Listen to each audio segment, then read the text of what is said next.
قصيدة مع الشاعر حشان بن علي المطلق.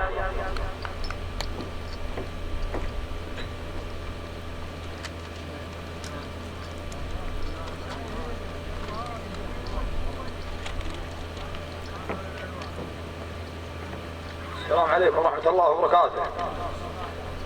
أنا ببتدي بسم الله العالي الرواب، إله بنور الحق نور بصايرها، كفيل البشر يوم الحشر منزل الأعراف، بيوم يشيب العين لجت مقابرها.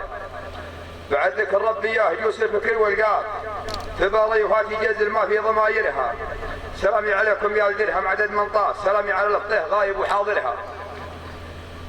أهل عزوة السمرة وأهل زبنة الخوار، أهل عزوة السمرة وهم زبنة الخوار، ومن وقعهم كم قوم حنت عشايرها. علي بن جد قوم حد مع الأحلاف، بيوم الغيظة يوم لجت ذخايرها. حموها من الطامع حموها من الحواب، حموها من الطامع حموها من الحواب، وعلى عصرهم هبت وزالت مخاطرها. فضل الدرهم فعلهم بين وشاف، وربي بقوة هيبته قدها ناصرها. فضل الدرهم فعلهم بين وشاف، وربي بقوة هيبته قدها ناصرها. أنا معجبي بفعل جده رقم مشراف، الدر الرحى والقوم تحسب دوايرها. أنا معجبي بفعل جده رقم مشراف، تدور الرحى والقوم تحسب دوايرها. ويا جاهل فينا عليك اشد العراف، على الحد يذكر وقف توك خابرها. وسلامتكم.